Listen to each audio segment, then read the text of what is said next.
নির্বাচনের জন্য কতটুকু উদ্গ্রীব ছিলেন, ঠিক ততটুকুই তাদেরকে দেখেছি খুবই কম আগ্রহের ব্যাপার বিচার এবং সংস্কারের ব্যাপারে। এবং দুঃখজনক হলেও সত্য, আজকে এই সরকারি দলের 5 মাস পূর্ণ হয়ে যাওয়ার পরেও বিচার এবং সংস্কার ব্যাপারে তাদের যে আগ্রহের ঘাটতি সেটা আরো বেশি পরিষ্কার হয়ে যাচ্ছে। এবং এটা করবার জন্য তারা যেটা করেছেন, আমরা যেটা ধারণা করেছিলাম যে কোনো না কোনো ভাবে আওয়ামী লীগকে পুনর্বাসন করা, আমাদের শত শত শহীদ আহত পরিবারের উপরে যারা গণহত্যা চালিয়েছেন তাদেরকে কোনোভাবে আইনের ফাঁকফোকর দিয়ে মাফ করিয়ে দেয়া যায় কিনা, সেই আশঙ্কা আমরা বারবার দেখতে পাচ্ছি বাস্তবে রূপান্তরিত হচ্ছে। এই আইসিডিতে যিনি সবচেয়ে গুরুত্বপূর্ণ ঐতিহাসিক সাহসী ভূমিকা পালন করেছেন, ক্ষমতায় আসবার কয়েক দিনের মধ্যে সেই দুনিয়া খ্যাত চিফ প্রসিকিউটরকে ওনারা সরিয়ে দিয়েছেন কোনো কারণ ছাড়া। এবং এখন যাদেরকে দায়িত্ব দিয়েছেন তাদের আসলে এই টেকনিক্যাল এক্সপার্টিস নাই যারা এই দায়িত্বটা পালন করতে পারবেন।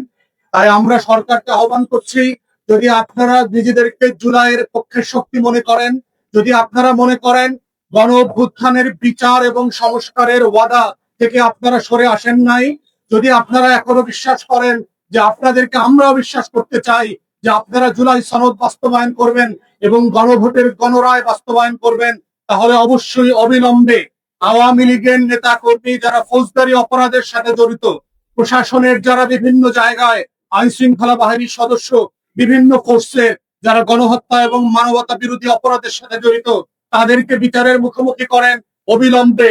এবং একই সাথে গণহত্যার দায়ে আওয়ামী লীগকে দল আকারে বিচারের মুখোমুখি করা।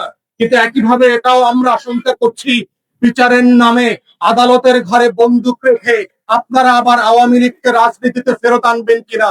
সেরকম দুরভিসন্ধি থাকলে মনে রাখবেন, যেদিন আওয়ামী লীগ বাংলাদেশের রাজনীতিতে ফেরত আসবে সেদিন বিএনপি নামক দল বাংলাদেশের ইতিহাস থেকে নির্বাসিত হয়ে যাবে।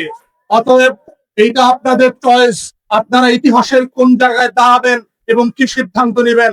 তাই আজকে আইসিটি কে এবং সরকারকে আমরা আহ্বান করছি, গণ অভ্যুত্থানের ইতিহাসকে ছোট করে, কেউ করে, বিচার প্রক্রিয়াকে খাটো করে আওয়ামী লীগ এবং তার জোটের নেতা কর্মীদেরকে একদর দিয়ে ক্ষমা করে দেওয়ার কোন ষড়যন্ত্র করলে জুলাই যেভাবে ফিরে এসে সেটার জবাব দিয়েছিল, আগামী দিনে বাংলাদেশের মুক্তিকামী মানুষ একইভাবে আপনাদেরকে রাস্তায়, রাস্তার বাইরে এবং ভোটের তালিকার মধ্য দিয়ে আপনাদের সেই জবাব দিবে।